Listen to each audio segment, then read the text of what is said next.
We believe that the heart of a man is a treasure trove of untold stories, powerful lessons, and profound wisdom. Through authentic dialogues and insightful discussions, we aim to unlock these treasures, one story at a time.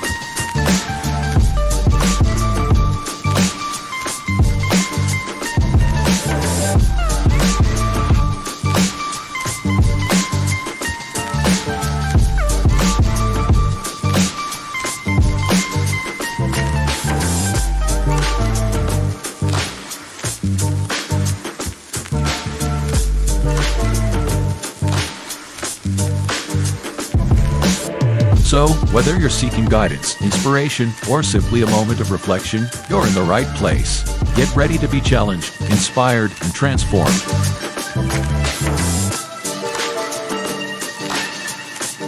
And now, to guide you through this journey of discovery, please welcome your host, a visionary leader and a true catalyst for change, Dwayne Dwyer, but we affectionately know him as the Mindset Coach.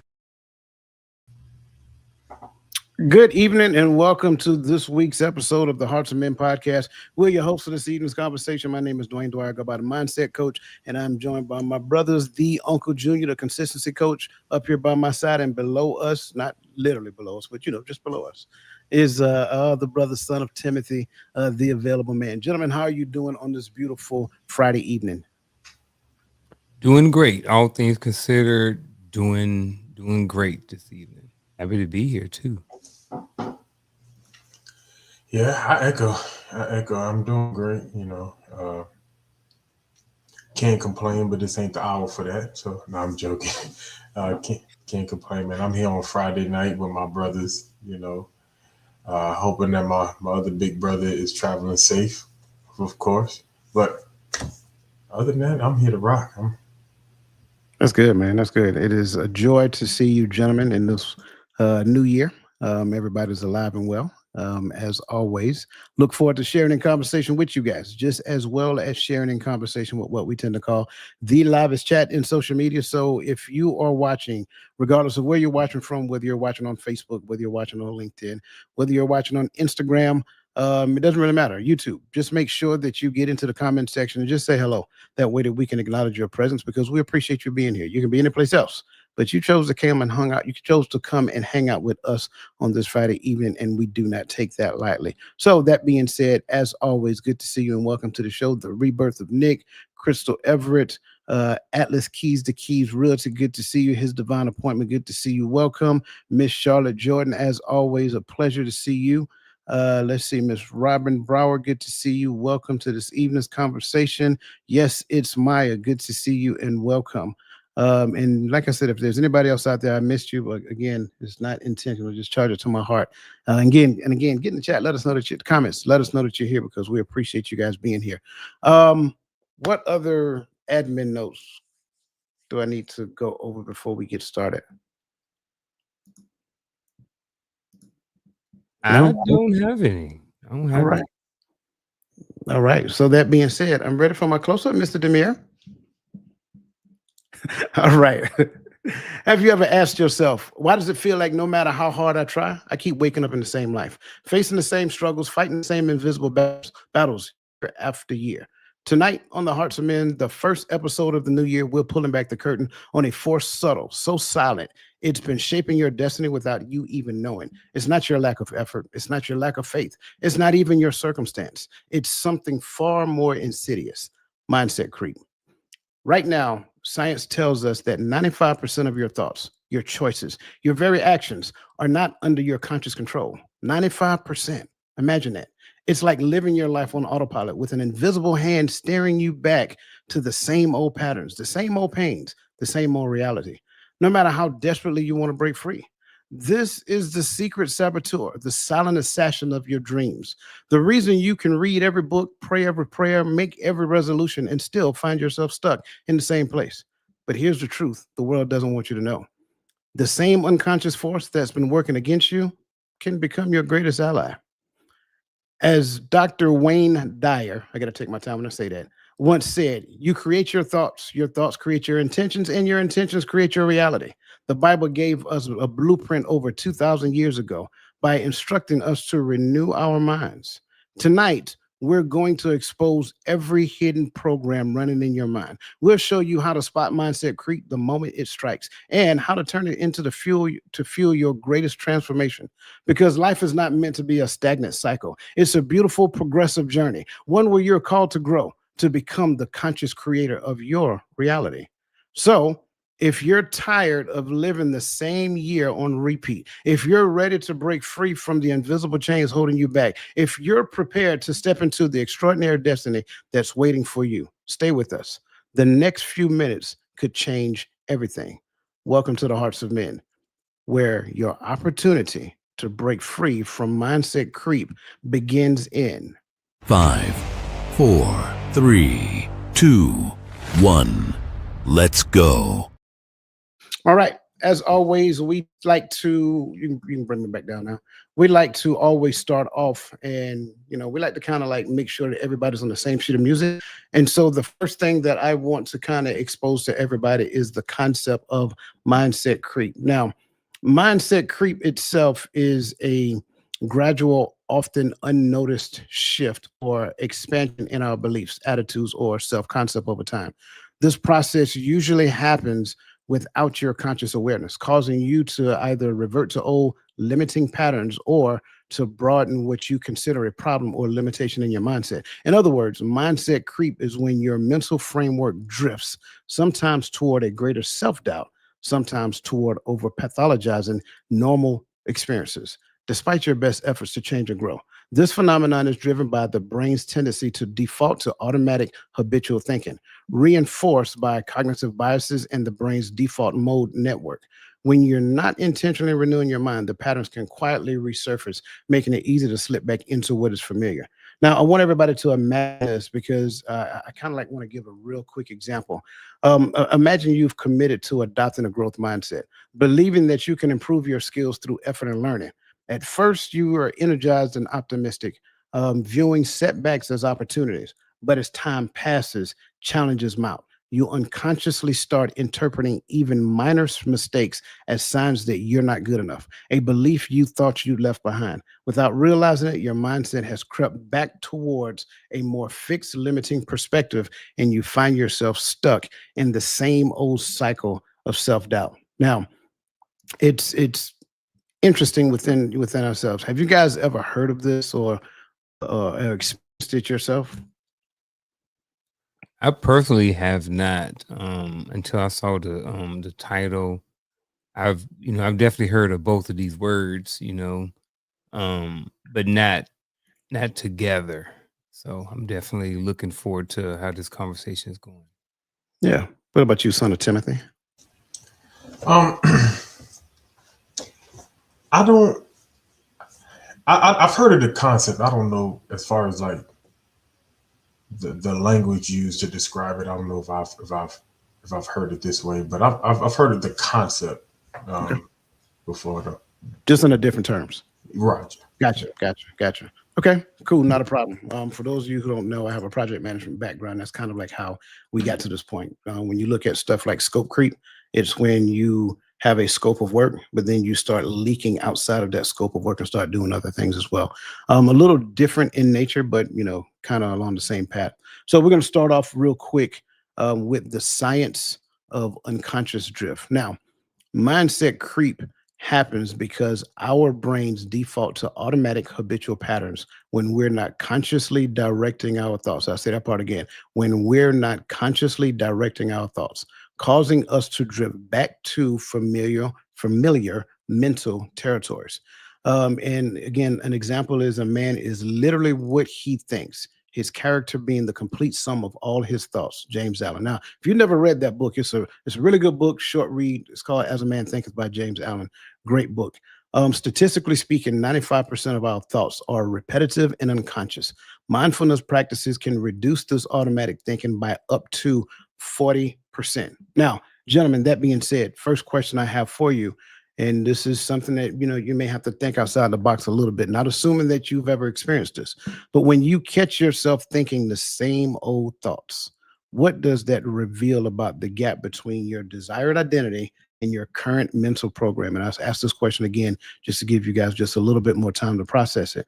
The question is, When you catch yourself thinking the same old thoughts, what does that reveal about the gap between your desired identity and your current mental programming? I'll start it.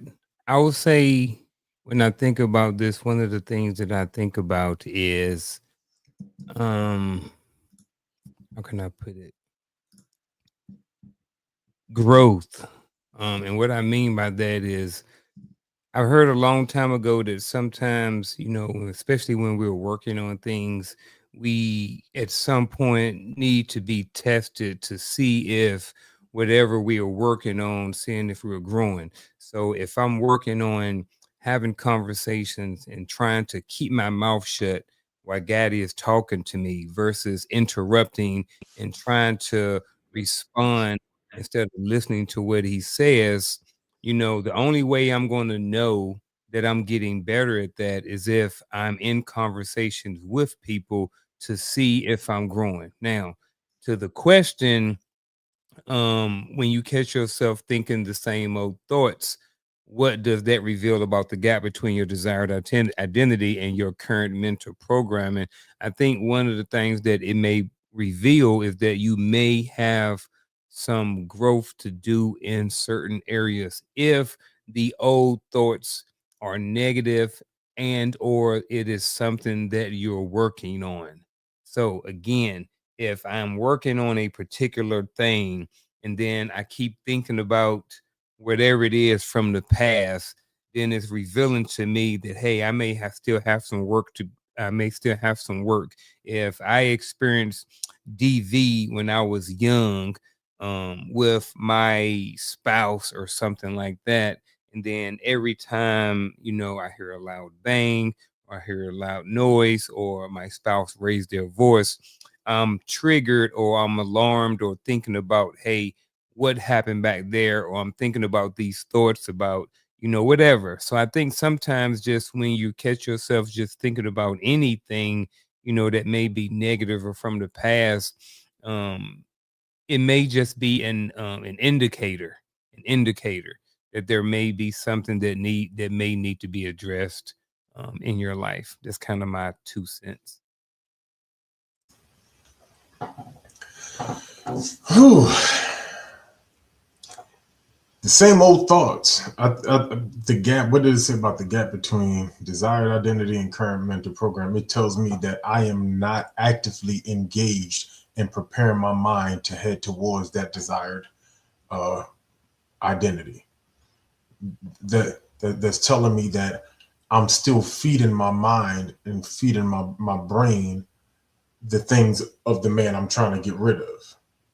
It tells me that I have uh, an addiction to who I am versus that may be stronger than my desire to get to where I'm going. It's a few answers that's coming to my mind for this one, because it's like or it could be, and I use the word addiction because I even look at my life. I'm like, man, yeah, people back at home, or people that are still aware or doing the same stuff that I was doing growing up, can probably look at me and say, man, look how far you come. And some of the adults that told me, I don't know where you headed, but it ain't the right way, can come back to me and say, man, I'm so proud of you. But I look at my life and I'm like, it could be so much more if I had just dumped some of these mindsets a lot earlier. If I had dumped some of this defeated mindset so many years earlier, I could have made some of the right decisions. If I didn't think everybody was out to get me, I could have made the right choices to do this. Because that's a mindset. Those are mindsets I grew up with that were hard to let go. And I was addicted to thinking that everybody that knocked on my door, they trying to upsell me on something, and I need to run them off. Might be a deal. Maybe might be worth listening to. Never, but that mindset I'm addicted to. Like I was trained that way so long, so much. That concept, of thinking that we treat everybody like we treat the the something witnesses. I ain't gonna call nobody out on here. When they come knock on our door, So I think about that, and I look at even some of my family members' behavior sometimes. I'm like, they're addicted to this. Like even when they make the right move to get out of certain lifestyles, they bring it and invite it back into their new situation because that mindset is what they're addicted to. And so, yeah, you may change your location, but you're still not fully becoming the person you're trying to become because you're addicted to some of these mindsets that you can't let go and is wondering, how do I end up back here? See, I like where you guys are going. So I want to kind of peel that back just a little bit more because, like, I like to think about it like this. Give if I just listen to what you guys say, and I turn back the hands of time. Let's go back about 35 years. I say that. Turn back the hands of time about 35 years ago. Get it? Not a word. Not a word. And if I knew then what you guys are talking about now, right? If I knew then those things, then I could have, like, Unc said, I could have done the work. Like you just said, I could have identified some of those addictive mindset that keeps me stuck in these unhealthy patterns. So when we start talking about these things, let's go back to Garfield first, because you made mention about doing some work. It may identify some work that I need to do. What type of work are you making mention of, if you don't mind sharing that with us? All right. So as Gaddy was talking, and I started getting off on my own thought process. So I remember years ago, um, oh, how can I say this? Because my wife may be watching. Um, in the past, right? So I wasn't always. I've been with this current wife for 11 years, but in the past, I had a whole different life, and I would just say that Um, I did used to do a lot of hunting back in the day, right? So what happened is down the road, I would still catch myself sitting around thinking about hunting, even though I may have been with somebody. It's just like, oh, well, I'm thinking about this. I'm thinking about, what I used to say, how I used to talk, pick up lines, just sitting around almost daydreaming or sitting back thinking about some of these old thoughts that I used to have when I was back in the club back in 95. You know what I'm saying? This is, years down the road. And I'm like, why am I still having these thoughts? Well, the thing about it was at some point I wanted to turn and I didn't want to be that person, but I was still finding myself thinking about these things. So again, and I hope I'm answering your question is, you know, some of those things kind of were identified as like, hey, this is an indicator that this is an area in your life that you may need to work on. There is an issue, there's something that's there. Um, an issue, something that you may have been struggling with, whatever that thing may be. And then, like I said, you identify it and then you come up with some sort of solution or some kind of way to fix yourself because that's not who I wanted to be. But sometimes, because that's who I spent a lot of years being that person, sometimes those thoughts would still come up.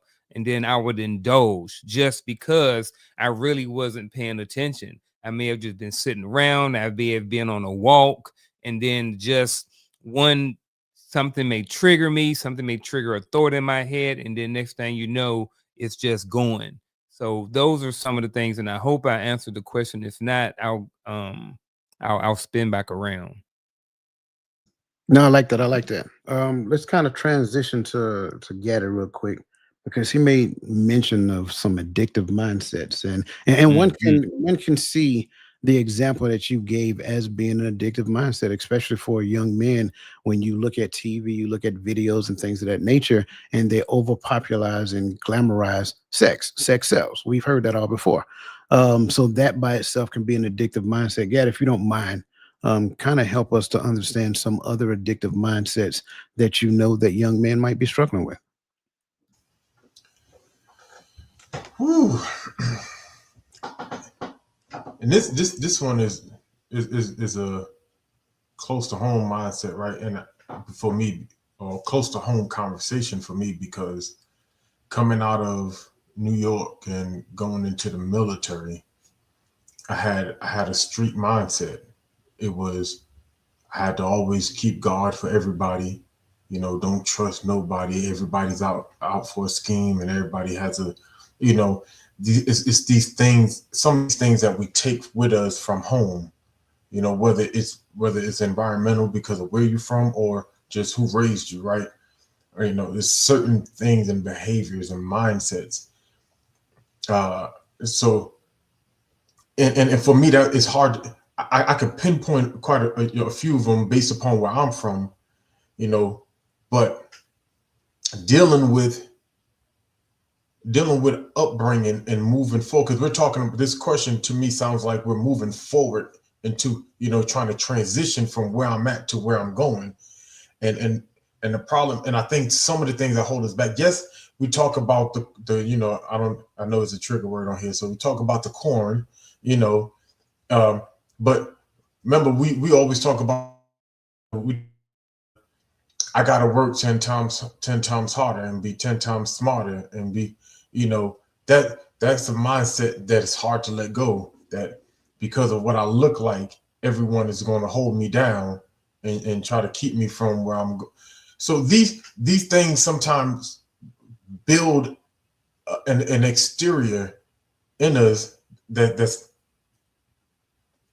traps us. I don't even want to say an exterior, but an interior, because we're talking about our mind, but it builds a wall in our mind that keeps us from being able to go forward. So it's like, I notice when I click on YouTube on my phone and I see 4 different videos, which one am I more prone to click? Right? If I got this money video right here, but I got this video of these dudes or these girls or whatever arguing and fighting in the street, because that's what I grew up around.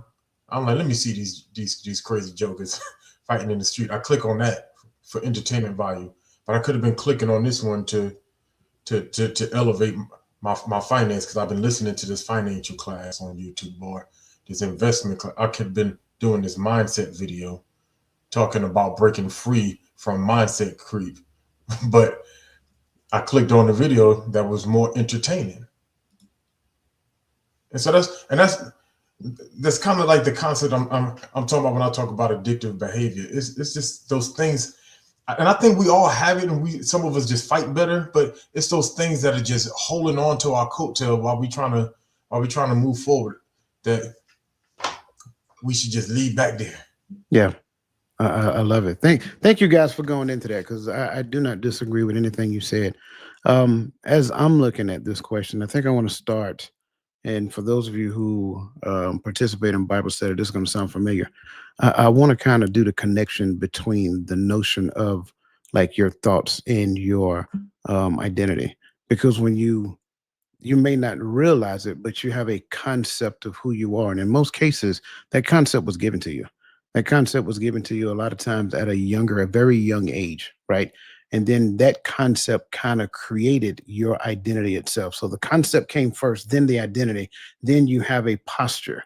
Like that's just, once I have these things, that concept and that identity, then I posture myself according to that. And then I express myself going forward. So now when I look at these thoughts that I'm having, these thoughts that may keep recycling over and over and over again. And I'm loving what everybody's put in the comments, because I'm seeing some amazing things like imposter syndrome, impulsivity, and so forth and so on.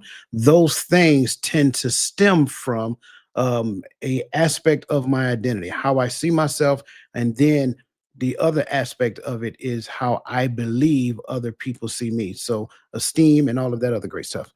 And I think that's important for us to process and understand, because the thoughts that I think reveal the thing that I understand about myself, or something that I understand about myself. So once I understand these thoughts take place, imposter syndrome, once I understand wanting to be accepted take place, and all of these great and wonderful things, then I have to go back and understand where does that thought stem from? Was it something that was passed down to me from my parents? I have to work twice as hard and twice as smart, be twice as smart. Or was it something I adopted in the schoolyard because of the way, because kids can be cruel, man, because of how my friends treated me and I didn't feel like I measured up.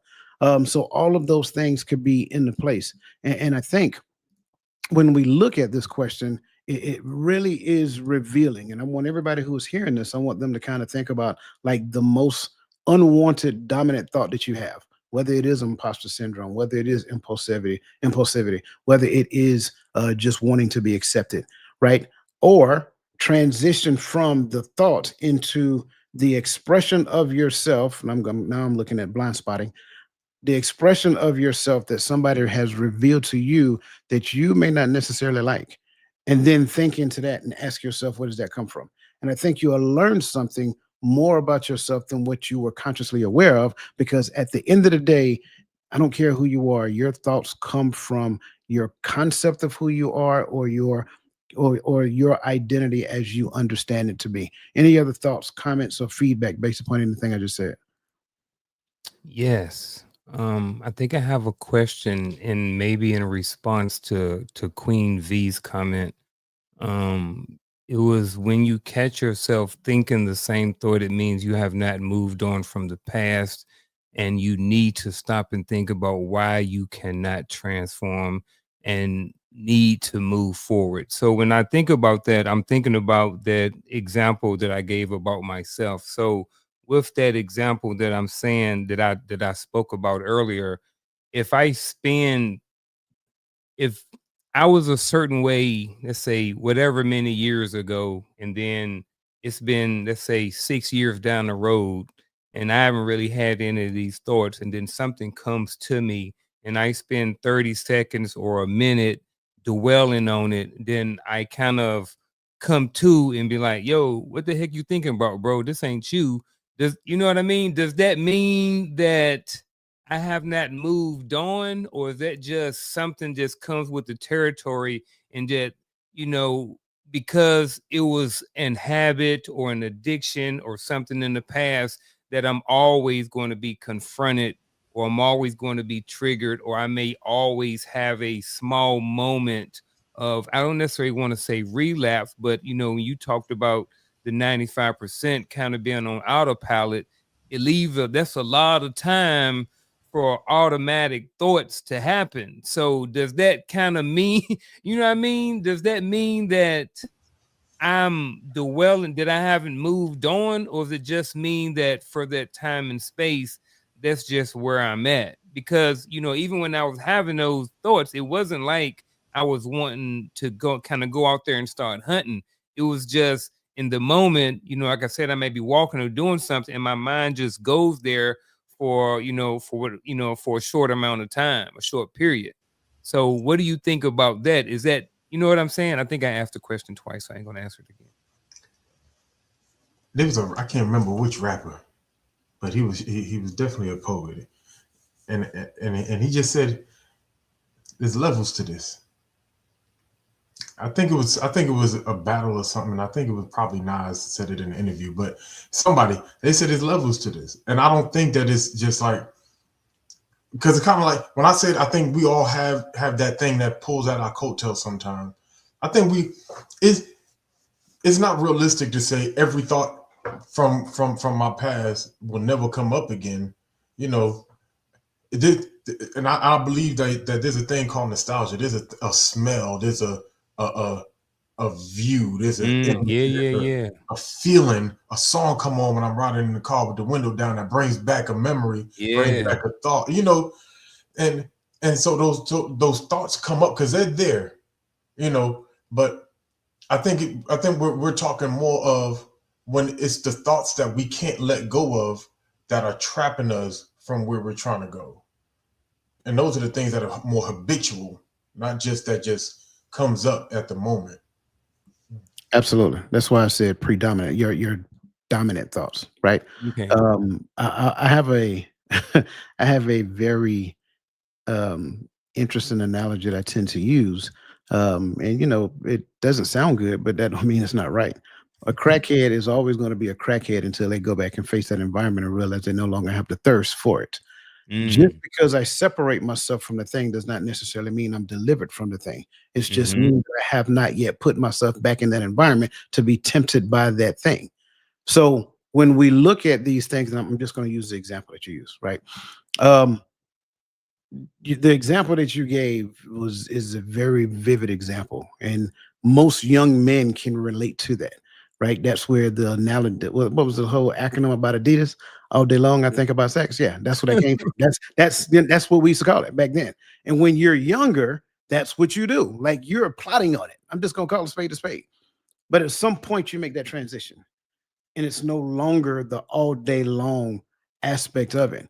Now, are there times that you have those thoughts? Sure, but now what do you do with it? That determines what happens, like the expression aspect of it, right? What do I do with that thought? Do I recognize this a thought that I used to have? I cast that thought away and I get back on, the thing that I'm called to do? Or is it that I still sit around and I still ponder and think about and plot on at the grand young age of 50, however, old that person is, right? If that's what you're doing in your 50s, you need to go sit on somebody's couch and drink some tea and have a conversation. I'm just keeping it real. So to your question, I love the question. I love Gaddy's response that there are layers to it. You have to understand, like your subconscious memory holds so much data that you're not going to ever forget the things that you ever been through in your life. You don't forget any experience. It's not in your conscious mind. However, when something reminds you of it, you then go back to the shelf, take it off the shelf, and unpack it, like those smells and the sight or old song. You know what I'm saying? I was just right before we got started, I was listening to what was it, Boogie Down Productions? EDC. Yeah, I can't remember the song of it now, the name of the song, but all of the lyrics to the song came back, and that song came out in 1988. That's how powerful your subconscious mind is, right? I think it's called Philosopher. So when you look at that, you don't forget any of your experiences. You don't forget any of those ideas, those thoughts, and things of that nature that used to plague your mind. And going back to what Gaddy said, were more so addictive in nature. But at a certain point, you transition. And then when those thoughts come up, you don't necessarily make them dominant thoughts anymore. You recognize that, yeah, I used to be that. I'm not that anymore. Go away. Yeah, I like dominant thought and I like addiction. Yeah, man. How everything that came together. So absolutely. Did I answer your question? I mean, did we answer your question? absolutely. Okay. Cool. Cool beans. Real quick, I want to make sure that I am again thanking everybody for all of the comments that they're putting in because again, I want you to realize that we're seeing them, so keep them coming. Atlas Keys to Keys Realtor said, I think it reveals one may be believing a lie and fixed mindset. And a lot of that could be true. Some of the things that we have were given to us and we did not question it whatsoever. We didn't question the assumptions. We didn't question the person that gave it to us. We just accepted it. And then that became a foundational thought. And a lot of the things that we do are rooted in that. So that's a great point. Ms. Charlotte Jordan said, there may be a struggle going on within me. Absolutely. His divine appointment said it could also be the Holy Spirit is helping us to move or apply action to the thoughts. The final product will be delivered by the Holy Spirit. I agree, but I don't think we're that far yet. Then Keys Atlas Keys to Keys Realty said imposter syndrome, the rebirth of Nick made mention of impulsivity. Then his divine appointment made mention of wanting to be accepted. And I think as we hear these things, right, I think there's not a person who can't relate to them at some shape, form, or fashion. We've related to these things at some point in our life, and men go through them as well. I don't want any male out there to hear it and hear that, I just want to belong. That's just a woman thing. No, it's not. Men have that as well, right? And we all have a desire to be connected to some shape. So I just want to make sure I say that. Next question, because we made mention of this 95%, right? If 95% of your thoughts are running on autopilot, what percentage of your transformation efforts are actually under your conscious control? Okay. Unc, say 5. 5%. I'm going with 5. Okay. Gad, you disagree with that?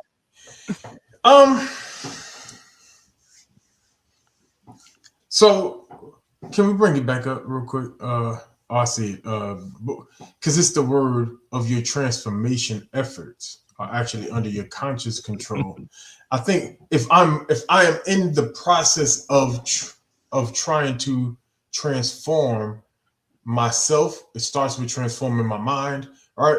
Then I think that number goes down because now I am more conscious of the thoughts that are coming across, right? And so when they come across, I like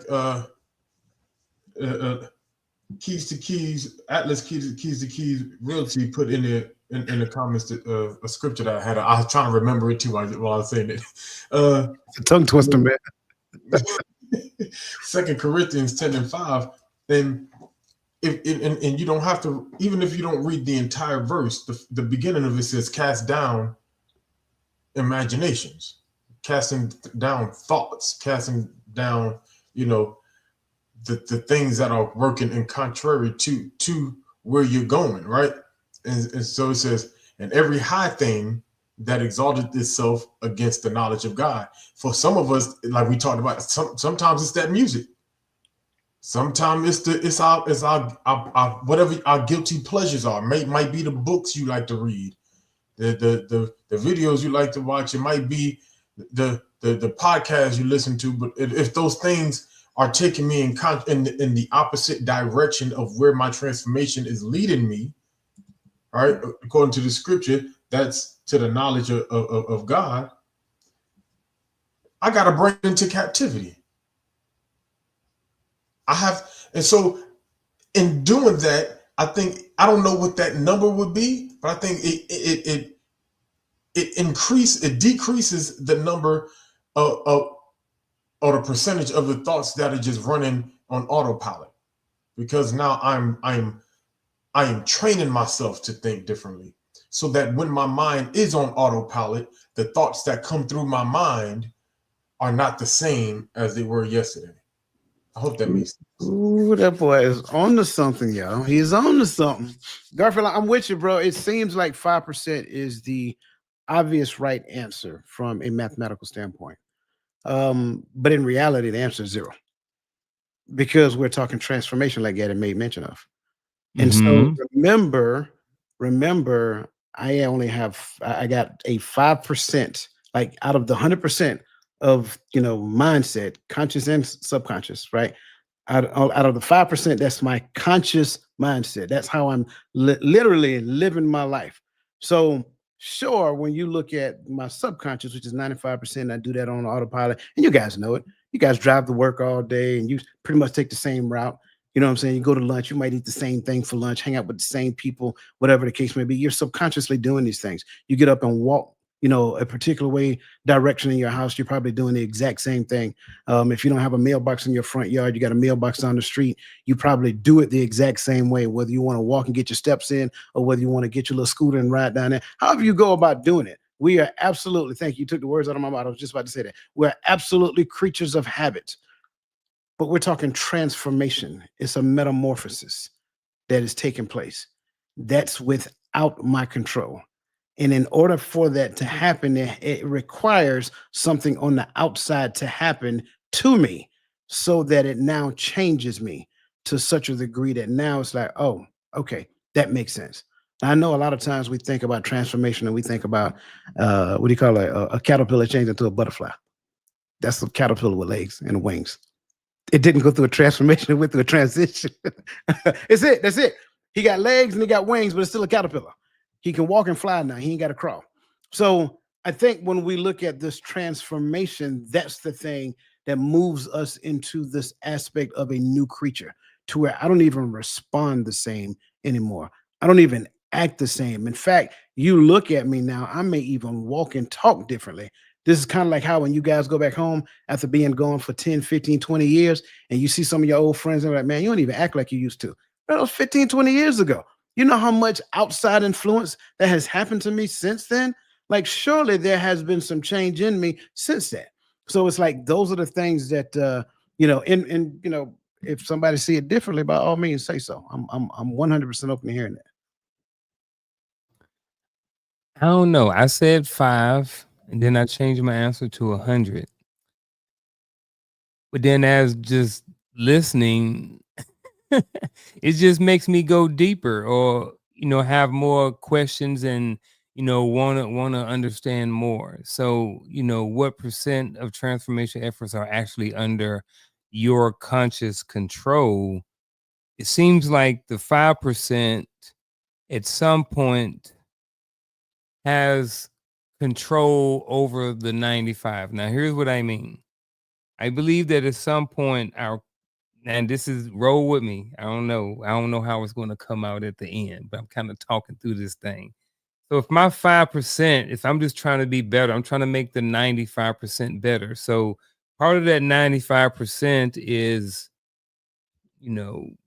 whatever, driving to work. Well, if I spend that 5% in practicing the 5% of consciousness, practicing safe driving habits, making sure I'm keeping a certain amount of space between myself and cars, stopping at stoplights, putting my blinker on, blah, blah, blah. Eventually, those conscious things that I'm thinking about in the 5% become the 95. That's what I'm thinking. And becomes the things that I habitually do and how I do the things habitually that I do every single day.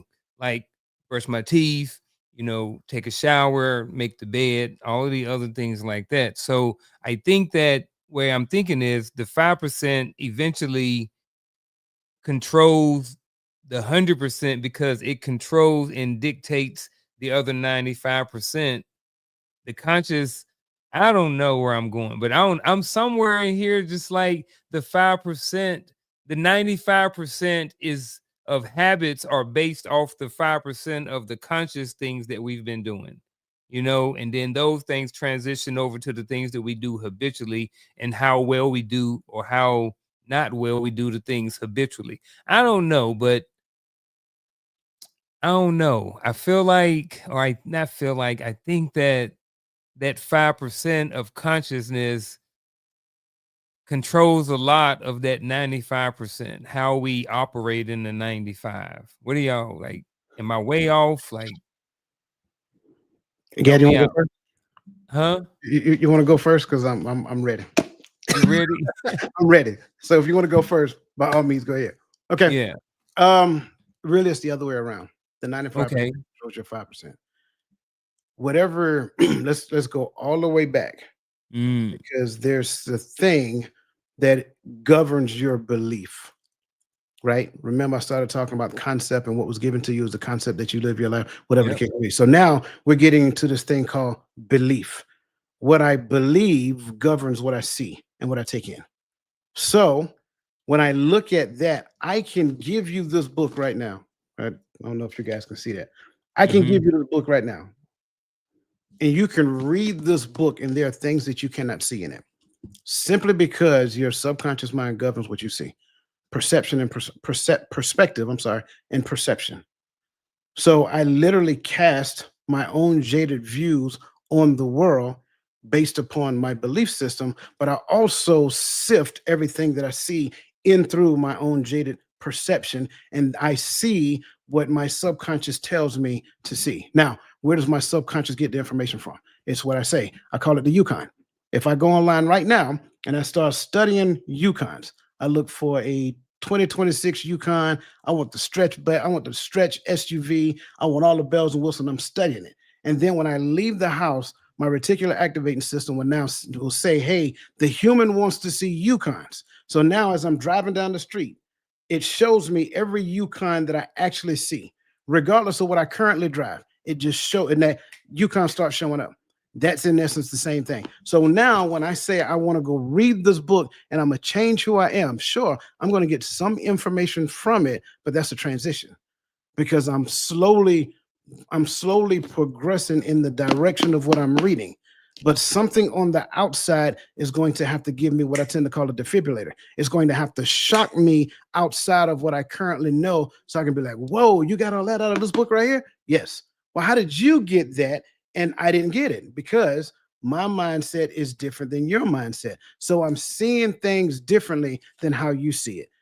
Ideally, hopefully, I am conditioned based upon my reticular activating system to see the things that every human should see in order for them to go through a massive progression. Does that make sense? Mm-hmm. Go ahead, Gad. I know you're ready now.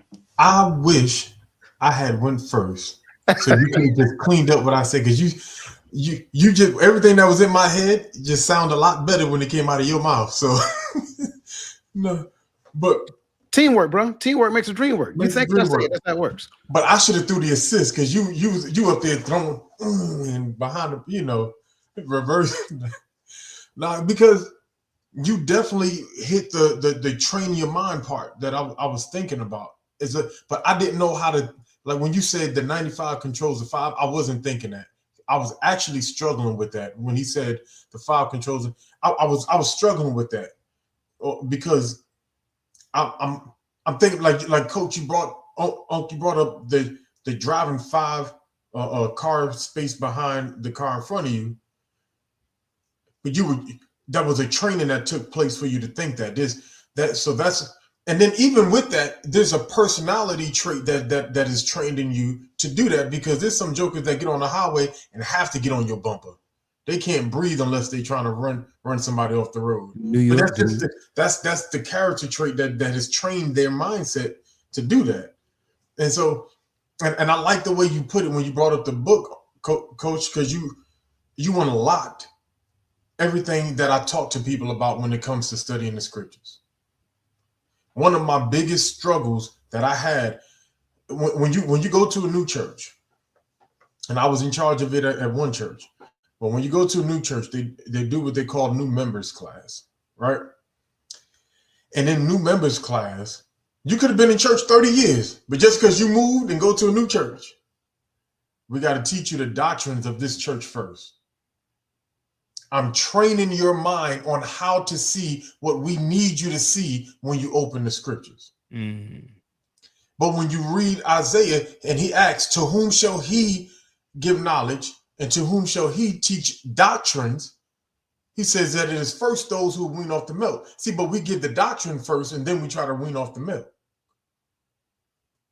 You got to have scripture based knowledge before doctrine comes in.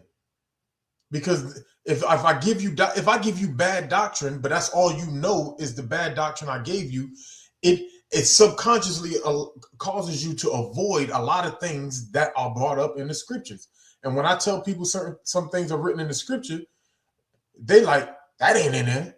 No, you just couldn't see it the first time. Now that I pointed it out, you could see it. You know how many times I didn't see things in the scripture somebody pointed out, and I'm like, well, that sure enough is in there. But because subconsciously, the way I was taught scripture, I wasn't taught to notice that. And so when we talk about mindset, I think there has to be a retraining. And that's why I kept talking about, what am I putting in? What am I listening to? What am I reading? There has to be a period where I'm feeding myself. I tell my son this all the time. Son, you in 13 different things. I need you to become addicted to one of them. You want to become great. I need you to be so addicted. If it's the violin, be so addicted to this violin that you get on my nerve. Study. And ain't nothing wrong with going over different type of progressions, going over different type of scales. Learn your major, minor scale, your pentatonic scale. Learn your progress. Like, learn how to do this thing by ear. He's great at he picked that thing up like this. But are you crazy about this thing? Because if not, you're not training your mind to get better. You're training your mind to maintain. Yes, sir. Yes, sir. I love it. Man, I did not realize. Wow. I just looked at the time, man. I was like, man, it's the first section. Trivia question for anybody in the comments. I want you to fill in the blanks of what I'm about to say. I'm gonna make a statement. It's coming from the Bible. So you guys put it in the comments, the rest of what it said. Knowest thou what thou readest?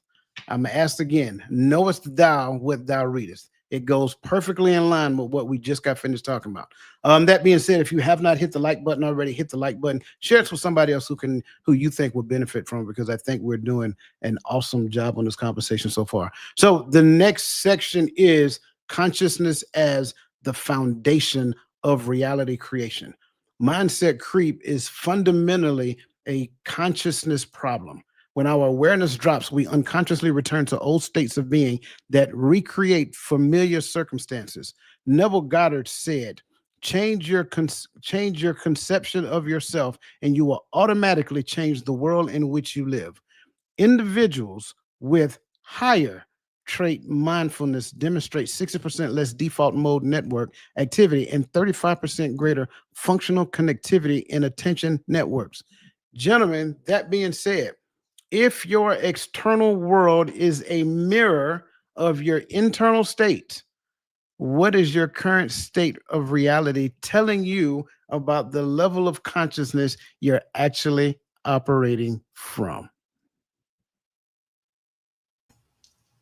I need to draw a This feels loaded. diagram. I ask it again. If your external world is a mirror of your internal state, and it is, what is your current reality telling you about the level of consciousness you're actually operating from? And you can generalize it, you don't have to make it specific.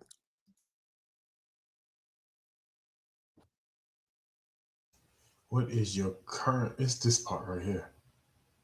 What is your current level of your current reality telling you about the level of consciousness you are actually operating from?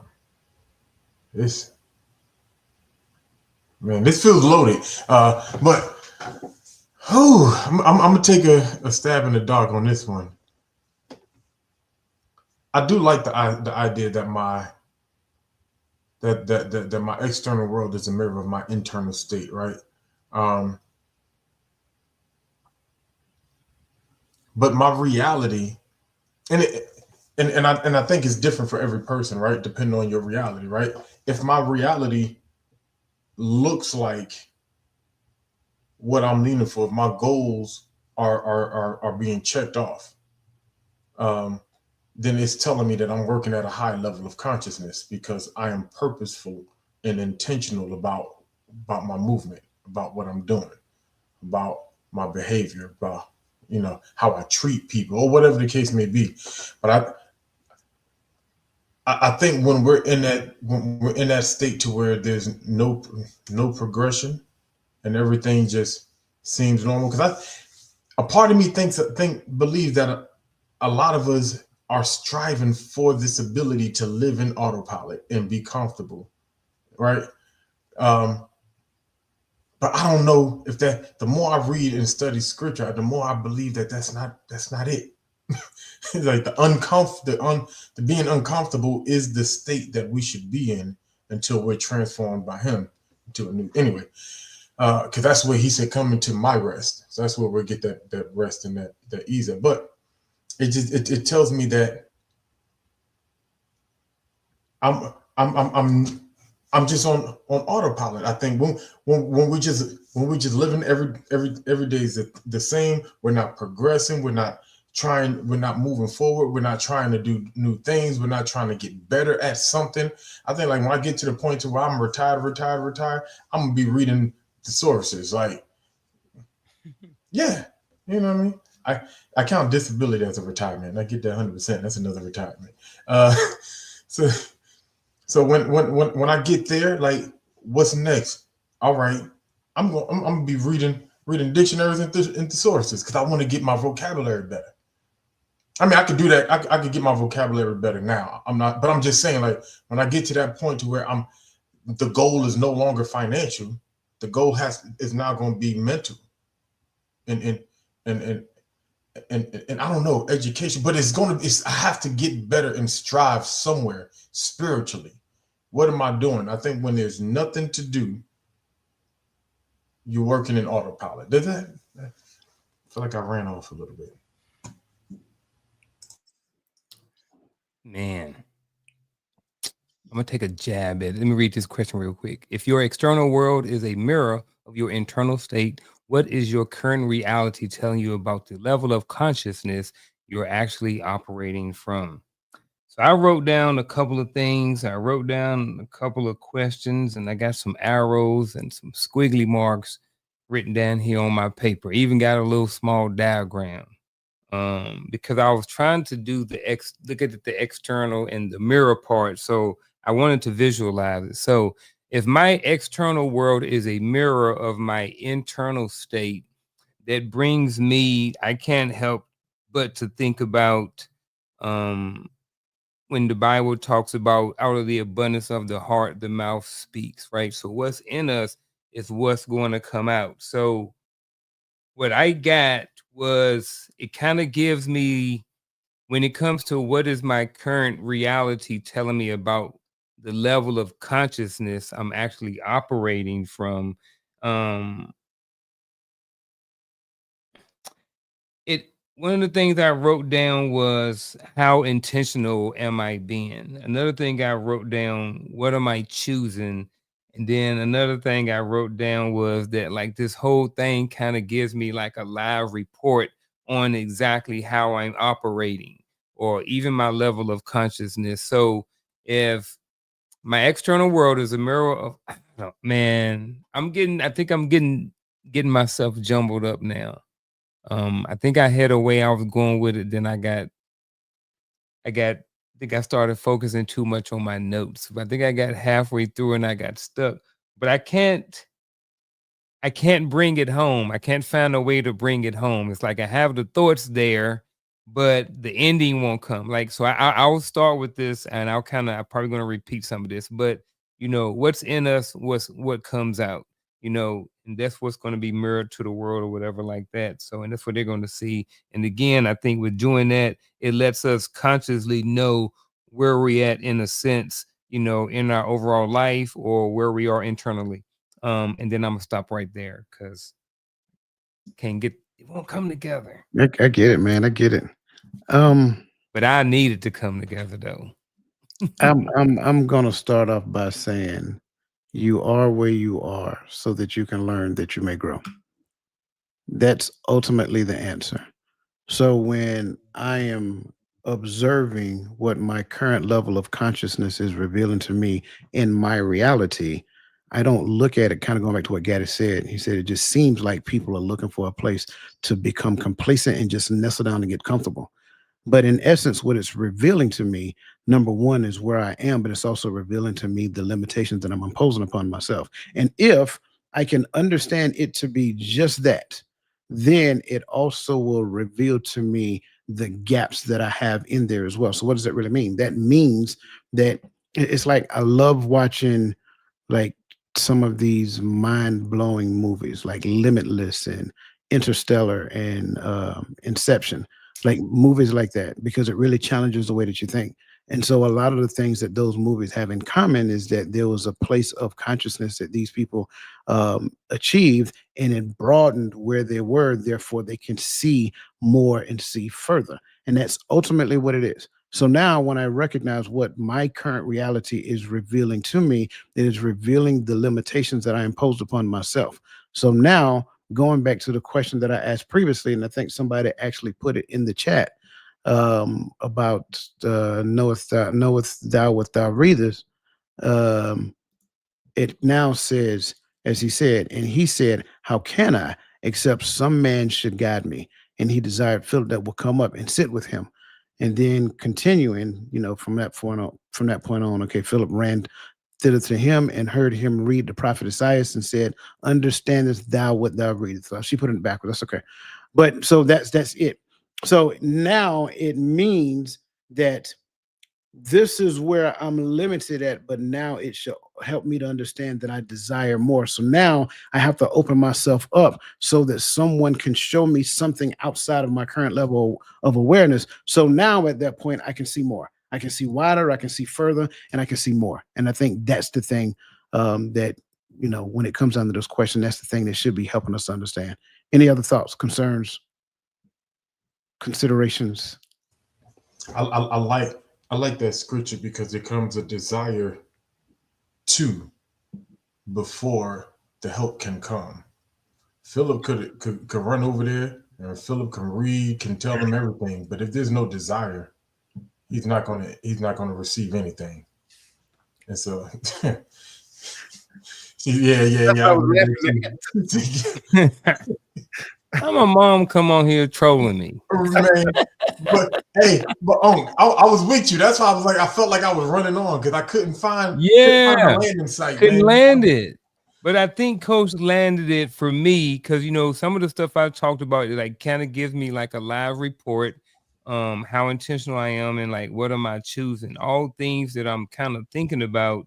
But Coach said it simply, he's talking about, you are where you are, you are where you are, And then you talked about limitations and things that we impose on ourselves and the gaps that we have in ourselves. So that right there, and then even how you started off brought this whole thing together and made it a lot clearer. You made it a lot more simpler. I don't know. I was fishing. I was trying to find it. No, man, And you good. I knew it was something about awareness of where I am right now. You Mhm. know what I'm saying? I knew that part, but then being able to take it a little further, but I definitely appreciate you for that. Y'all, I like this question. I don't know why, but when I saw it, I didn't like it. But then when I saw it again, I liked it. Because like that was one of them questions. That was a doozy, but I liked how it all came back together. Good, very good, very good. Greatly Yeah. appreciate that. We got to press. We're going to skip the next question and go to the next section, which is why we keep attracting the same experiences. Now, He rubbing it in. So this is gonna be- mindset rubbing creep the hand. perpetuates itself through unconscious patterns recognition. We attract and create experiences that match our hidden self concept, not our conscious desires. Let me say this again because if you heard it, you heard it. Mindset creep perpetuates itself through unconscious pattern recognition. We attract and create experiences that match our hidden self concept, not our conscious desire. James Allen said it. Men do not attract that which they want, but that which they are. 70% of organizational and personal transformations fail due to neglecting mindset factors. Growth mindset interventions improve grades for 12,490 students in a national study. Gentlemen, I'm it is what it is. What patterns It keep is what showing it is. up in our relationships, career, or finances that might be revealing your unconscious self concept? I will. I could say if, there's one for me that shows up in all of this, which is self-sabotage. Right? I think sometimes we can we come up with these patterns, and some of it comes because we talk about in our community. A lot of these things we weren't taught growing up. We weren't taught, and I'm talking about as a whole, not individually here. I fall into that number. I wasn't taught what healthy relationships look like. I wasn't taught what healthy money management look like. I wasn't taught what I joke, but I don't. But my daddy was a pimp. I didn't know nothing about no good career. He didn't get a job until I was grown. So, there's an aspect of self-sabotage that subconsciously takes place that I had to train myself out of. Yes, I desire to be here, but my ability to tell you where you can go and how you can get there supersedes my willingness to keep this job. Like I want to obtain wealth, but my ego, right? My desire to spend money as soon as I see it supersedes my desire to put money aside. Like I had to reteach and still reteaching myself habits. I had to learn what these good habits are, and then I had to do them, force myself into doing some of these things until it just became a part of my pattern. So let me ask this, because you mentioned self-sabotage.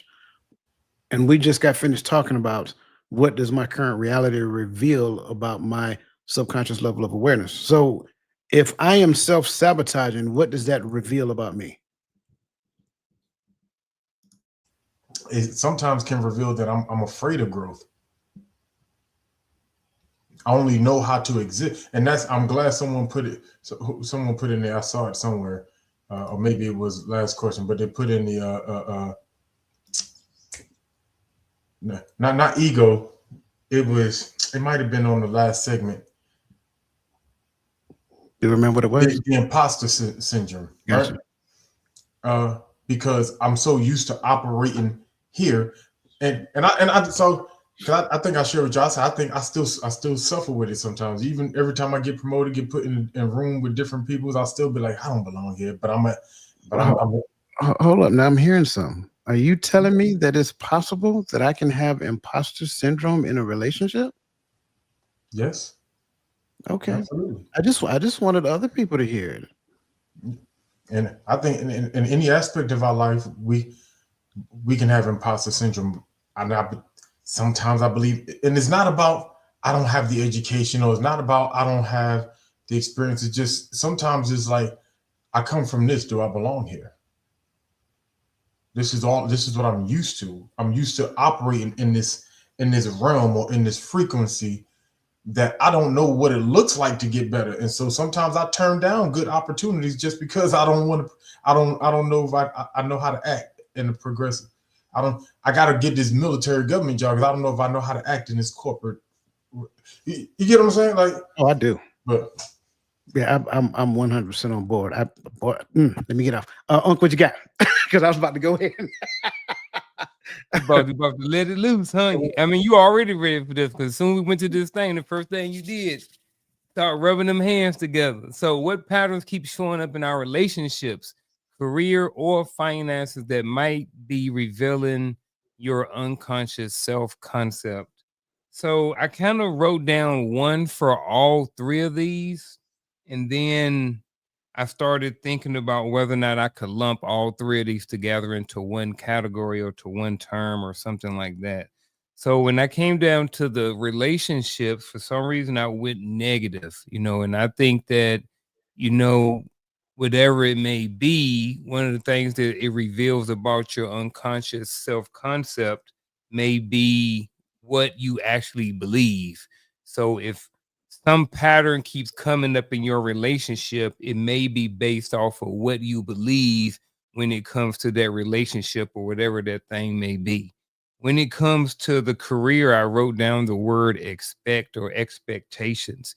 A lot of people in their careers, they're expecting to be a certain way, or I should have got promoted. Why y'all promote coach? You know what I mean? Like, all he do is hang out in the motor pool and hang out in the gym. Like he don't be training those soldiers. You know what I'm saying? So why he get promoted? And then when it comes to finances, I wrote down the word deserve, and then I wrote down my mindset on what I think I deserve. And that is tied into the finances and how someone's finances should be or are, not should be, are. So again, if I'm looking at the questions, if I would have to come up with something, I think what patterns keep showing up in our relationships, career, finances that might be revealing your unconscious self concept. I think if I was to put a word or phrase, it would be it reveals what I believe about all of these different things. Um, so that's kind of where I want to land right there. I want to kind of put a pin right there. I may have something more, but that's where I'm at right now. I think that all of this might be revealing, your unconscious self-concept may overall have something to do with overall what I believe about all of these three different things right here. Man, listen, I love what both of y'all are at in this question. The first thing I want to kind of start off with, and I'm gonna make this statement first before I respond to the question. We need to understand that every principle is a microcosm of itself. So when I look at these principles that govern our existence, I have to learn how to employ them for the betterment of my situation, the people that I'm around, so forth and so on.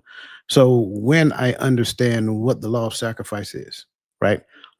Giving up something of lesser value for something of a greater value at a later point in time. That's the law of sacrifice.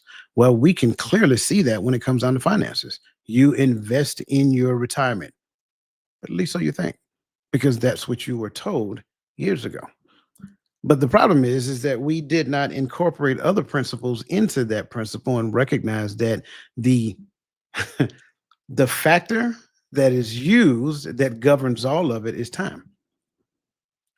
Everyone on this panel right now, and people aren't going to process, they're going to be like, yeah, I get what you're saying, but rid yourself of the ability to say that before I say what I'm going to say. If you're that person in your mind that's going to say, I get what you're saying, but don't say it. Just remove that from your thoughts right now. Everybody on this panel is a millionaire. You've made $1 million in your lifetime. The problem is that you've made it over a period of time that looks like that. What happens if you learn to condense time to where you make it in that short amount of time? That's the whole concept of what I'm talking about. When we look at it from that lens, that changes everything. Like, wait a minute. That actually makes sense. Okay, cool. Well, take that whole concept of, time, space, and matter and move from the aspect of talking about finances and let's move into relationship. Because again, whatever relationship you're in, I don't care what it is, whether it's work or whether it's intimate, whatever, what you're seeing is more so revealing to you something that you believe about yourself. So if in this space we're experiencing this and we're experiencing that, we're experiencing this, the question I got to ask myself is why? Why am I experiencing this in this space that I call a relationship? Is it because I do not believe that I belong there? I'm comparing myself to this person. This person has this person's done that, this person's done this, and I'm looking at myself and I can't compete. I can't compare. Oh yeah, by the way, relationship is not a space to where we compete. It is a space where we're supposed to collaborate. So am I looking at it as competition? Because in my mind, when I was younger, I was told I got to be smarter and I got to work harder. And when I go into the space of relationship, I work harder and I try to portray myself as being smarter, but yet that's not my role in the relationship.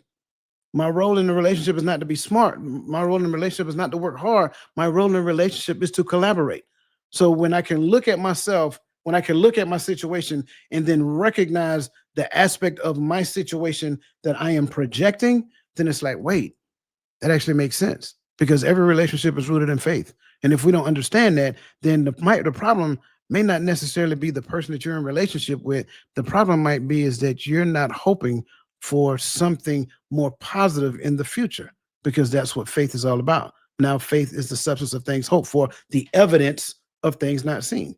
So now, if I am hoping for an outcome in this relationship that is fruitful, that is loving, that is caring, that is actually collaborative, and we actually work with other people in the community and help build them up, so forth and so on, now it requires me to produce the evidence right here and now that I believe out there that's where we're headed.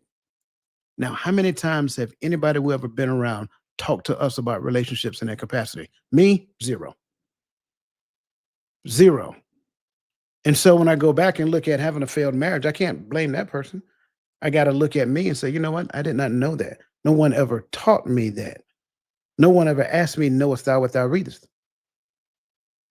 So now I'm in the aspect of looking at what my parents did and trying my best not to recreate that. But guess what? There's this thing called self-concept. And that self-concept had no other alternative but to create the thing that was injected in me. So now where do we go from here? I'll pause right there.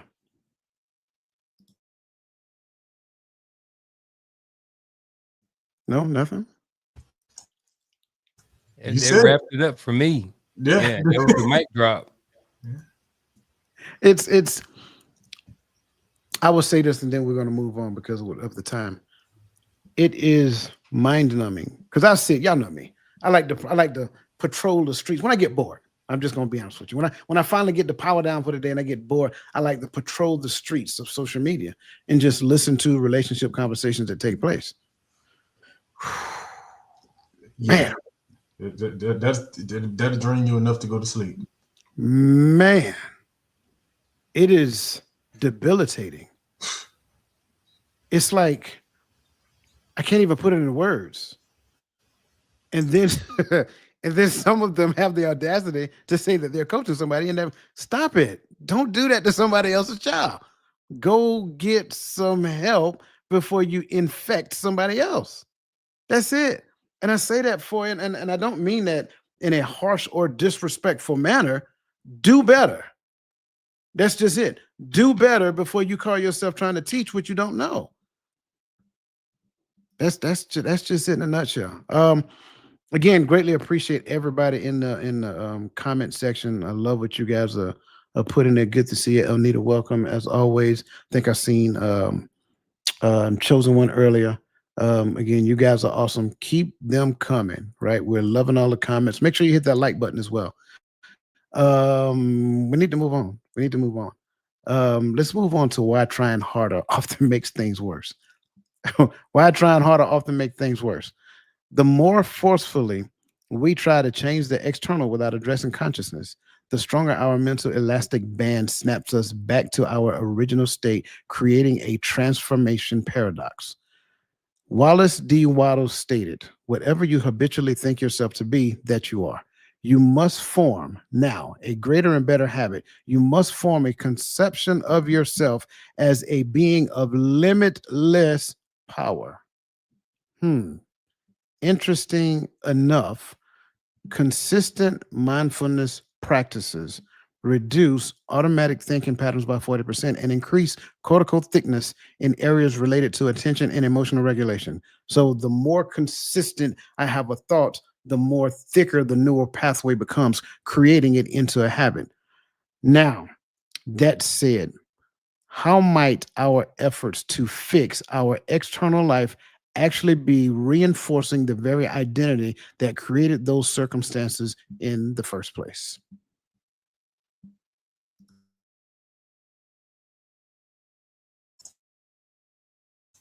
I think we said it. You, and what we talked about and what you read, it just kind of reveals it. Like if the work is not done on you, and on talked about doing the work. If you haven't done the work, you're gonna continue to revert backwards. Like is and it's the same thing I was saying when I'm talking about bringing those old mindsets forward will make you feel like, how did I turn this new situation into the old situation I thought I was getting out of? You know, how did I turn a new location to the same conditions I was in the old? Is because the work wasn't done on you first. Are you renewed? Right, and this is what I love about the work of Christ, that I think a lot of times is ignored, because we're focusing on, you know and I'm not saying here in this circle, but I hear so much people just talk about some uh Jesus did it, Jesus paid it, Jesus, as if in the concept of I don't have to change because he's already gonna answer for it. Like, but not understanding the work of Christ in you is that he's actually done a work that is hard for you to do yourself, which is he changes you. He gives you the spirit that yes, he cleanses your sins from the point that you receive, but then he begins, and the Hebrew writer says that he perfects the comer thereunto. He begins to work and mold you to where you be. So now when he looks at you, he can say, any man that be in Christ, he's a new creature, because I did the work.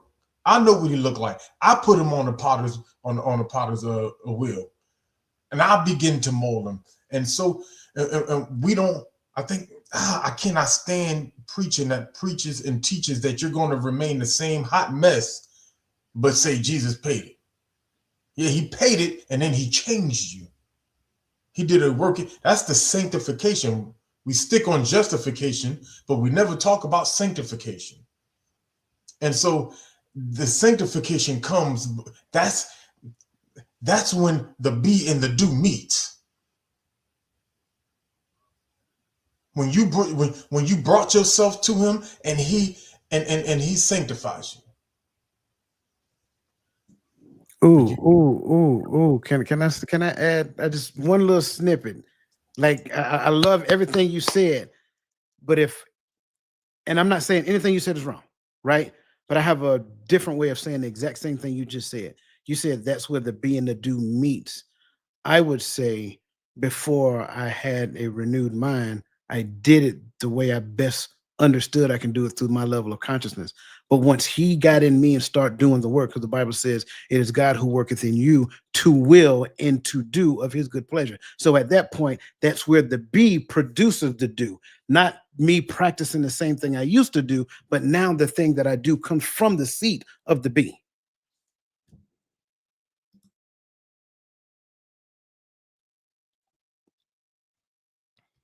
How might our efforts to fix our external life actually be reinforcing the very identity that created those circumstances in the first place? I guess I want to go back to my old analogy from kind of earlier when, talked about being out there and hunting and even having thoughts later on down the road about hunting, even though, life had progressed forward. I think sometimes what happened is um, people will often, try to fix things or try to fix and they kind of work on the symptoms versus trying to work on, of digging deeper and finding out the root cause of whatever the symptom may be. And I think sometimes that's the problem. Talk about alcoholics or whatever like that. That's I think a good example is that, they say, well, don't go over Unc's house because Unc a alcoholic, he recovering, he on the wagon or whatever like that. So don't drink around him. Unc don't go to the club no more. Don't go to the bar. So instead of me actually fixing and working on the actual things that contribute to the alcoholism, I'm focused on worried about fixing the symptom or not being in a certain place or not being around a certain thing. So I know I didn't get all the way there, but I know what I'm thinking about has something to do when it talks about fixing our external life. I think sometimes what we do is we focus on the symptoms and don't actually get to the meat and potatoes of the actual issue. And I think sometimes when you do that, that can, kind of help create the circumstances that you had in the first place. So that's what I think. Yeah, I love that. I love all of it actually. Mm. I think it was Albert Einstein who said, "This mind has created some problems that this mind can't solve." Hmm. And I think that's what we believe that we're doing. So we'll go and look at something on the internet. I'll go and look at a YouTube video, and unless it is a step by step instructions on how to, change my oil in my car, something of that nature. That's not an internal change within me. That's something me picking somebody instructions and going and applying it and seeing if it works. It's an instant understanding of that thing. Hmm.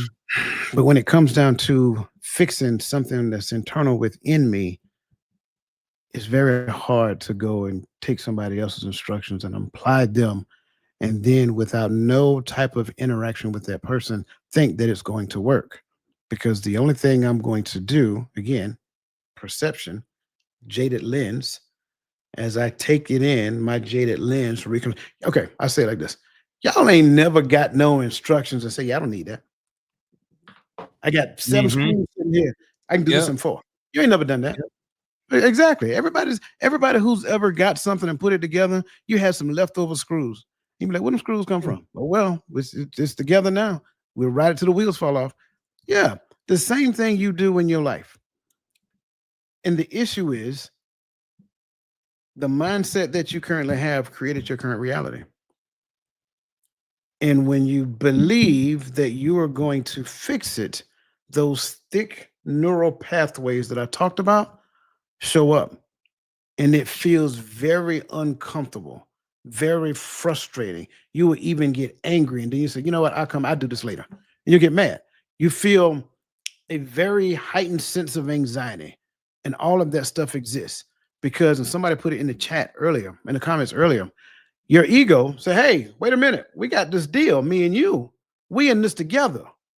How you gonna talk about you want to be some? We gotta understand it, me and you. We've been doing this for the longest, and I'm content with where we are. But then you're over here like, I don't want to be that person no more. But ego, like, no, no, no. We gonna stick with what we know because it's been working for the last 20 or more years. So your ego is going to fight you for this thing that you're trying to do. And guess what?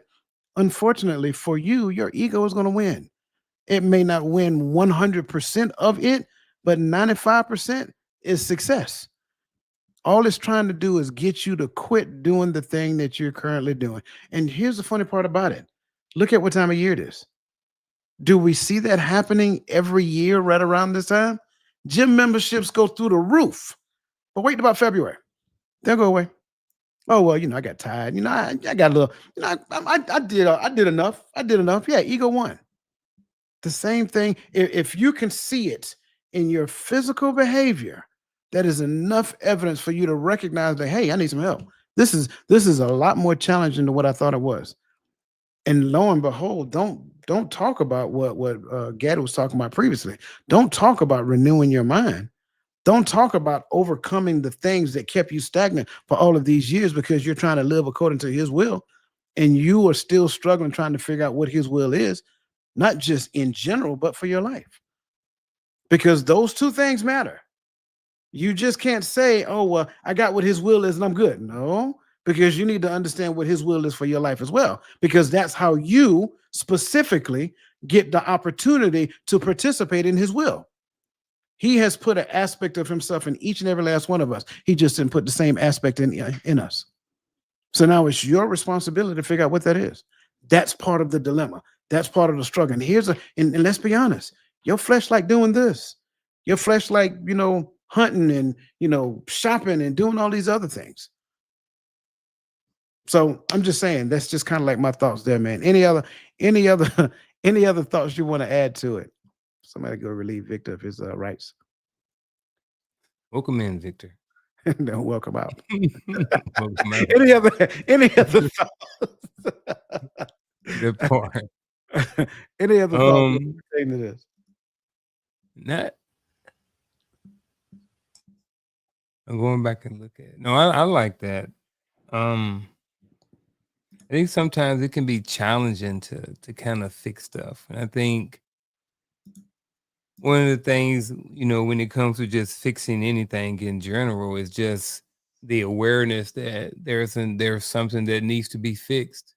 You know what I'm saying? And I think, with being on autopilot 95% of the time, it's like you're just going. So you're not always consciously aware about every single thing that may be going on, every single word that come out of your mouth. And that's why, someone said that they need to work on what is it? Impulsivity.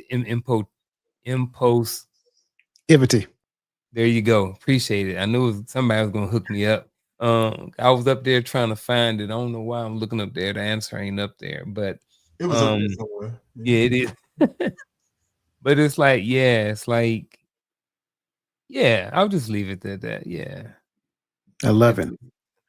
Well, I'll see what time it is. Listen, I want to do a little something different. I believe you guys have already started working on your final thoughts, but I don't want to leave our audience without the end of this as well. So I want to begin the end of it, and then I'm just going to transition into our final thoughts. So let me first be obedient and let everybody know, like, again, this is our bittersweet moment, but it's time for us to transition into our final thoughts.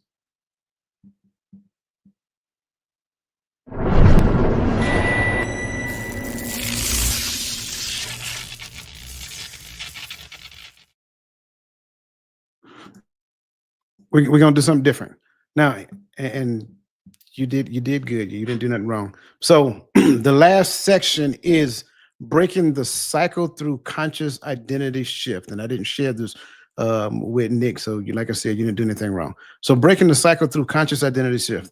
Permanent transformation happens when we become conscious of our unconscious patterns and deliberately assume a new identity at the level of being, not just doing.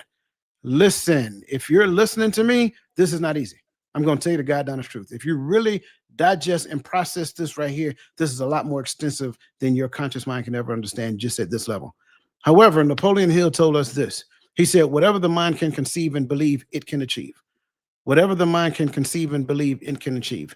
Individuals with higher trait mindfulness show 35% greater functional connectivity in attention networks. Now, that being said, I want to ask this question, gentlemen, and if you can, I want you to rope it into your final thoughts. What would you share with someone in relation to the one thing they need to believe about themselves right now to naturally and effortlessly create the life they desire? I'll say it again.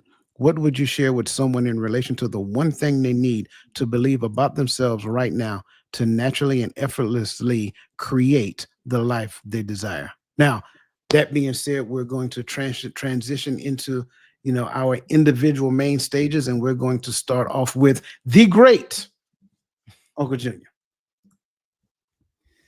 I appreciate that. I really enjoyed the show. I really enjoyed everything that came out of it, all of the talking points, all of that. To leave you guys, in response to this question, what would I share with someone? I think one of the things that I would share with someone is that they need to believe that they can.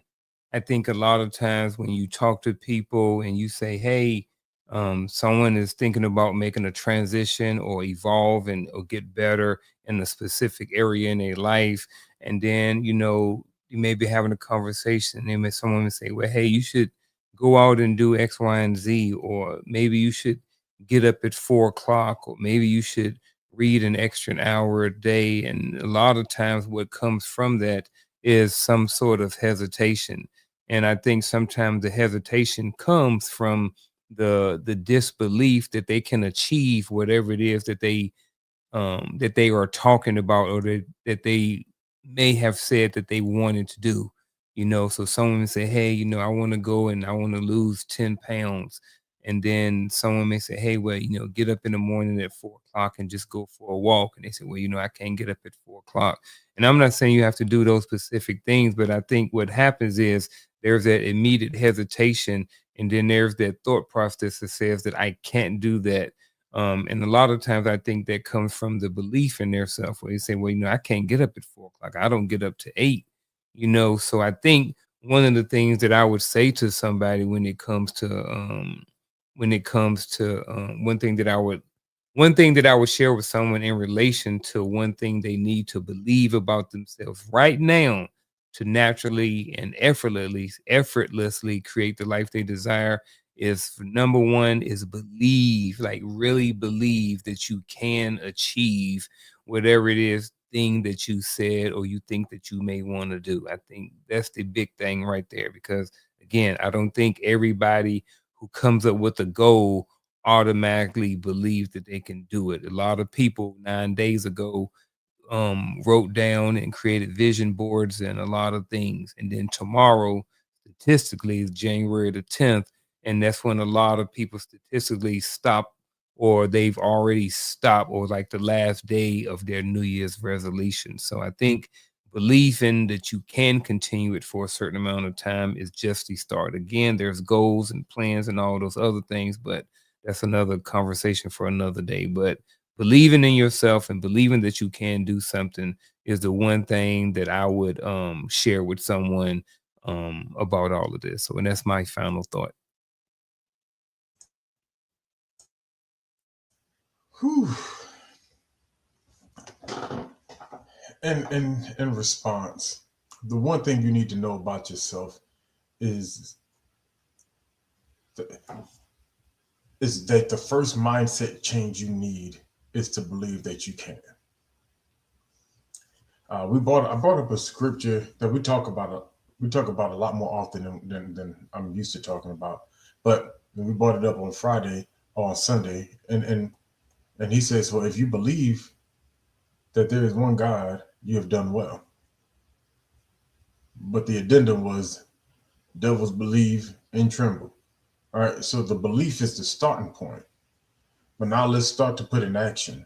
The one thing you need to know about yourself is you have to start to believe. So I think the first mindset shift that needs to happen is, what are the blockers keeping me from believing? And then I have to address those things first. Nothing else that I say after that, nothing else that Unc said, nothing else that Coach is going to say matters if we don't deal with why I don't believe that I can. All right. Now, after I've done that, all right, I think it's important, because I also believe if you see it, you can begin to achieve it, right? And so begin to write out where you're going, and then write out where you are, whichever order you want to write it, right? And I'm glad, Coach, you asked this question, because it was right along the lines of what I was already writing. So look at when you do it. um, and then begin to lay out the behaviors and the mindsets that's keeping you where you are. And the next one sounds similar, but it's different. What are the mindsets that are keeping me from going forward? Because there's some mindsets that are the reason why you are where you are, but then there's some mindsets of why you can't move. We have to lay these out and address these. Then begin, and I'm gonna move because I don't want to hold you. So after I identify what are the mindsets that's keeping me from achieving, then what do I need? And what are the mindsets that I need? What do I need to learn? What do I need to know to begin to move forward to where the goal is? Because if I don't know where I'm going, that's why I'm right in that direction where the end point to me is important. Because if I don't know where I'm going, Paul said this is one thing that I do, forgetting those things which are behind me, right? Getting rid of those things which are behind me and pressing towards that which is before me. Therefore, I press towards the mark of the prize of the high. But he knows where the mark is, of the prize of the high calling, which is in Christ. So it's laid out where I'm going. Now, what do I need to get there? Now, as I begin to understand and see the things that I need to get there, I have to now map out the plan, begin the work. And not only begin the work, some people tell you that's the hardest part, but here's the hardest part to me: endure it to the end. It's that simple to me. You got this. You know where you know what you want to go. And if you don't know, begin to pray about it. Begin to pray, because maybe it's not of the carnal work. Because I think sometimes we think we all got to have business goals. We all got to have career goals. Maybe you've gotten there already. But maybe it's not carnal. Maybe it's spiritual. Maybe I need to seek beyond myself to determine what that is and what that looks like. That's all I got. Man, that was really good. I'm gonna start off by saying this. If you've been struggling with the same patterns showing up in your life, you're not broken. In fact, not even are you not broken, you're not even behind. You're simply experiencing what is, like we talked about, what is called mindset creep, and recognizing it is actually just the first step toward freedom. You have to come to the realization that you don't have limitations that the Father placed on you. That's where I will start at. Rid yourself of the perspective of your self-imposed limitations. I can't do this, and I can't do that, and I can't do this. The truth is, both science and scripture agree. Transformation is not only possible, but it's also your birthright. When the Bible said to be ye transformed by the renewing of your mind, it's not giving you a suggestion. It's actually revealing a fundamental law that science now validates, which we talked about, which is called the law of consciousness. If anything you heard today that we discussed resonates with your spirit, I want to invite you. If you look in the upper corner of your screen right here, this little QR code right here, I want to invite you to a very special webinar that we're putting on. And this webinar that I'm hosting is called Unlocking Divine Provision Through Consciousness Transformation. I'll say it again: Unlocking Divine Provision Through Consciousness Transformation. And in this session, we'll go deeper into practical tools and biblical principles that can not only help you understand mindset creep, but also help you to break free from it. And you'll discover some particular concepts and techniques that has helped several people and create the lasting transformation that you're looking for. Now, I get it. I get it. You got all of the easy button things out there, and it sounds real good. And you know, we live in this microwave society to where we want to just set the timer, wait, and then voila, it's there. It doesn't happen that way. The Father created things to happen the way He created them, with a very intentional aspect of it. You cannot put old wine into new wineskin. So that being said, I just kind of want to land it right there because I think it's important. I think it's intentional that we actually look at these things and consider the things that we're supposed to be doing, going beyond myself, connecting with someone else over here and someone else over here and someone else over here. And then we can get into the aspect of existing to where we experience this thing called collective consciousness. And I leave that for a different conversation. So that being said, listen, we greatly appreciate you guys. Thank you for staying with us for an additional 10 minutes. We hope we didn't disappoint you, didn't bore you this evening, but we do value your time. So that being said, if you go watch the rest of the semifinal college football game, as always, we greatly appreciate you and value you. Remember, let the best version of yourself be a blessing to somebody else, and we'll see you again next week, same time on the Hearts of Men.